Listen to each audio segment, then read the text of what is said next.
meu povo, tudo bom? Eita, vamos dar continuidade, né, ao nosso assunto. Minha gente, eu fico olhando a gravação e parece que eu tô torta, que eu tô só para um lado, mas não é não, viu? Pelo amor de Deus, não tô torta ainda não, tô quase, viu? Mas é o jeito que eu sinto, já tentei ajeitar, mas não vai, então tô querendo ficar bonito, hein? Tá difícil. Características da globalização econômica. Vamos dar continuidade ao nosso querido assunto, não é?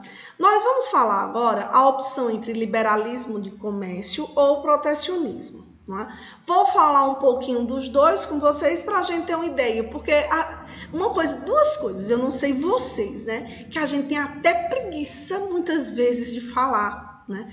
É sobre política e economia. Duas coisas, né, que a gente tem uma preguiça grande.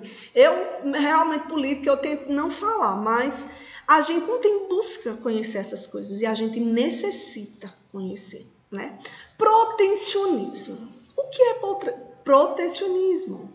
Protecionismo é uma doutrina, uma teoria que prega um conjunto de medidas a serem tomadas no sentido de favorecer as atividades internas, reduzindo e dificultando ao máximo a importância de produtos e a concorrência estrangeira.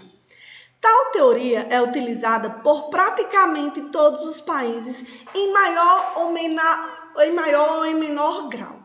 Por exemplo, o protecionismo já era usado no período mercantilista, minha gente. Vocês devem, o que eu acho bom de história e sociologia é porque elas andam assim, né, com unha e cutícula, juntinhas. A gente já viu isso, né, que no mercantilismo, uma das coisas utilizadas, uma de suas características era o protecionismo, que era o quê? Tentar valorizar o produto interno, não é? E tentar dificultar a entrada do produto importado, não é? Aumentando as taxas. Eu até costumo falar, né? Ó, as minhas bolachas que é para mim merendar, eu não merendo aqui, viu? Tá de cabeça para baixo, né? Vamos dar um exemplo de protecionismo bem simples, que acho que todo mundo lembra, quem estudou. Vocês foram meus alunos. Duas bolachas são iguais. Essa bolacha é de Brejo Santo. Essa bolacha é de Jati, viu? Jati. Viu, Luiz Felipe? Bolacha lá do Jati. A mesma bolacha. Essa de Brejo, ela vai custar R$1. Essa do Jati, para dificultar a entrada aqui, não é? Nós vamos aumentar o imposto. Então, quando ela for para o mercado, ela vai para R$1,20.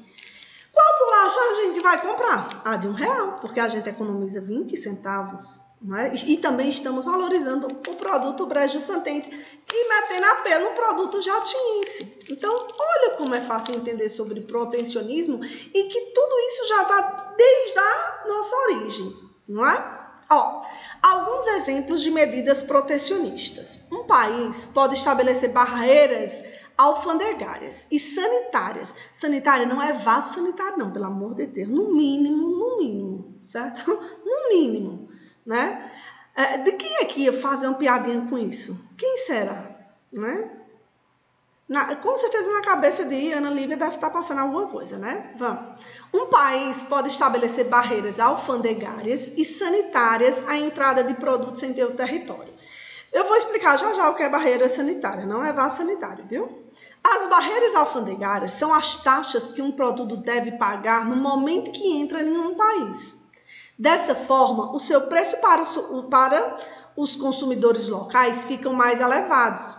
Por exemplo, imagine que uma empresa nacional decide importar automóveis alemães para vender aos consumidores brasileiros. Em vez de fabricá-los aqui, as taxas que esses automóveis pagarão na alfândega serão repassadas aos compradores desses veículos. Sendo assim, o consumidor brasileiro pagará um valor mais elevado se comparado ao preço pago pelos produtos alemães desse mesmo automóvel. Pelos compradores alemães desse mesmo automóvel. Foi a mesma coisa que eu citei sobre os biscoitos. Aqui, né? Biscoito é coisa de gente rica, né? Lá no Jati fala bolacha, bolachão, né? Jati. Oh, meu Deus, cantinho que eu amo, que eu vou amar mais ainda quando eu for prefeito do Jati. Então, tá vendo isso? É tentar valorizar o produto nacional, né? Barreira sanitária, viu? Não é vaso sanitário, não. Viu? Por favor, preste atenção, Otávio. Podem ser impostas a produtos destinados à alimentação. Por exemplo, é o caso da carne bovina exportada pelo Brasil. Os Estados Unidos utilizam com frequência essas barreiras com o propósito de limitar a entrada de produtos alimentícios provenientes de países latino-americanos em seu mercado interno. Por isso, os Estados Unidos estabelecem barreiras de natureza técnica, afirmando, por exemplo, que a carne brasileira não apresenta condições de higiene adequadas aos seus consumidores. As barreiras sanitárias são mais voltadas a produtos destinados à alimentação. Não é? Eu gosto de assistir uma série que é falando sobre pessoas que vão e vêm. Não é uma série, não. É um programa lá, diabo lá, se é que é aquilo. É porque eu assisto assim nas horas vagas, quer dizer, quase nunca, né? Que é para poder entrar no Brasil ou entrar em outros países, né? Principalmente no Brasil, as cancelas são abertas, entra todo mundo, traz tudo, leva tudo. Mas em outros países, por exemplo, no Canadá, que eu estava assistindo. Lá, se você levar um produto, uma comida, a maioria das vezes não entra. Tem essa barreira sanitária. Né? Porque eles têm medo de ser alguma coisa que venha trazer alguma infecção, alguma coisa para o país. Né? Então, existem essas barreiras sanitárias destinadas à alimentação. Né? Então, vamos aqui. O responsável pela fiscalização do comércio entre os países e dos atos protecionistas que os mesmos adotam é a OMC. Organização Mundial do Comércio, cujo papel é promover a liberalização do comércio internacional.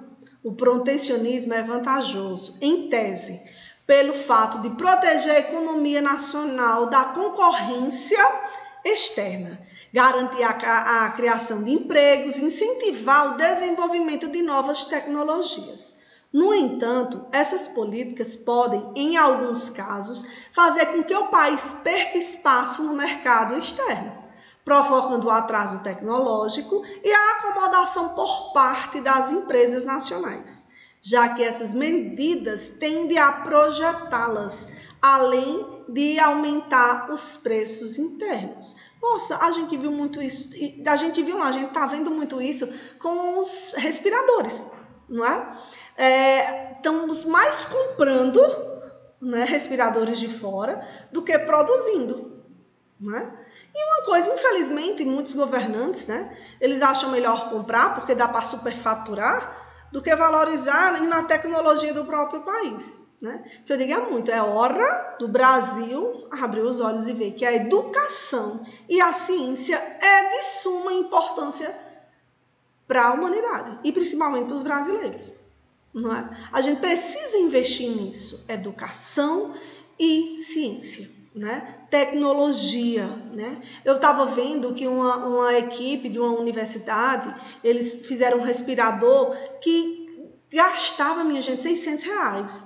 Olha aí, enquanto a gente vê que a compra de um respirador é na faixa do mais simples, né? O mais simples que se tem. Né? É R$18.000, R$20.000, mas o problema é porque a gente sabe que no Brasil e no mundo aí a esculhambação é grande. Eles superfaturam muitas coisas. Né? Teve governador que comprou o respirador por R$600.000. Né? Só Deus sabe o que ele fez com o resto do dinheiro. Então é isso, é investir. Vale ressaltar também que a diminuição do comércio, consequência natural do protecionismo, enfraquece políticas de combate à fome e ao desenvolvimento dos países pobres. A gente sabe que tudo na vida tem um lado positivo e um lado negativo. Né? Então, do jeito do protecionismo, ele tem seu benefício, mas ele também tem seus malefícios. Não é? Liberalismo econômico. O nome já diz, liberdade econômica. Né?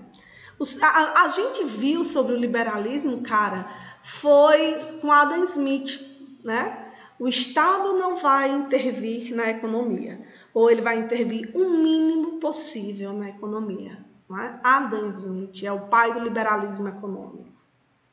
O sistema liberal defende a livre atuação do mercado, isto é, sem interferências de taxas, barreiras... Ui, eu apertei sem querer!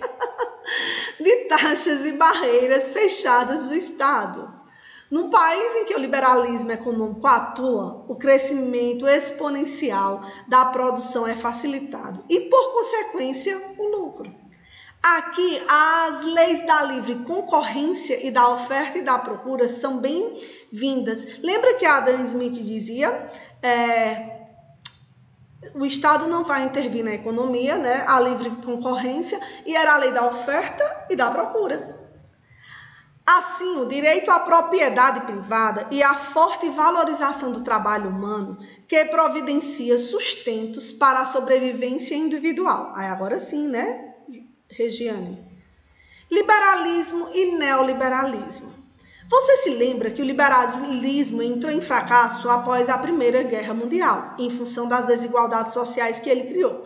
A gente sabe também, né? Após a Primeira Guerra Mundial, houve a crise de 29, que para poder contornar a crise, foi criado o quê? O intervencionismo estatal, não é? O Estado passou a intervir na economia. Bem, depois das mudanças sociais, políticas e econômicas que aconteceram durante a Guerra Fria e a Segunda Guerra Mundial, surgiu o conceito de neoliberalismo, que significa novo liberalismo. Ao avaliar certas incoerências no discurso do modelo clássico e a sua ineficiência em se adaptar ao contexto atual, capitalista, globalizado e diversificado, alguns teóricos desenvolveram um novo sistema com base nos ideais tradicionais. Em outras palavras, a grande diferença entre liberalismo e neoliberalismo é o contexto social que ele é aplicado. Enquanto o primeiro foi criado como uma forma de luta contra a monarquia, o segundo surgiu para apoiar os ideais capitalistas, favorecendo a economia privada. O liberalismo é um regime político, social e econômico com ideias embasadas no livre comércio, individualidade e liberdade de expressão. Então, se você lembra, né, o liberalismo econômico ele surgiu com Adam Smith, né, principalmente na era do iluminismo que ele pregava, né, que ele queria barrar o que o mercantilismo fazia, né, que era a base dos reis, o programa mercantilista, que era o quê? Protecionismo alfandegário. Né? Então, o liberalismo vem para isso. E esse novo liberalismo, quer dizer, o primeiro liberalismo foi para os reis, né, para aplicar no contexto, na luta contra a monarquia, contra o protecionismo alfandegário. E o novo liberalismo, o neoliberalismo, ele está na visão capitalista, né? Da livre concorrência, de correr atrás. Então, galerinha, esse nosso assunto, ele é pequenininho. Porque eu tô andando igual a tartaruga. Porque é pouco assunto para muitas aulas, né? Então, eu vou procurar também fazer essas outras duas avaliações, atividades avaliativas simples, que a minha intenção sempre foi, sempre será ajudar vocês. Então, espero que tenha ficado fácil de entender a visão, não é? Do protecionismo, onde ele busca no protecionismo barrar a concorrência estrangeira para valorizar o produto nacional, gerar emprego, aumentar a economia, mas ao mesmo modo, do jeito que tem um lado positivo, tem um lado negativo. Por quê? Porque não vai ter avanços tecnológicos, né? Porque vem muito do exterior, vem de outros países. Vai aumentar mais ainda a desigualdade social. Então, tudo sempre vai ter um lado bom e um lado ruim. No liberalismo, onde fala a liberdade de comércio, né? O Estado vai intervir nesse novo liberalismo o mínimo impossível. Não quer dizer que ele vai deixar à vontade, não. Ele vai intervir o mínimo possível na economia, não é? E que há muitas vantagens, que é usado muito nesse período capitalista, que a função principal é o quê? É o lucro, a obtenção de lucro, não é? Então, até a próxima aula. Um cheiro e lá vamos nós.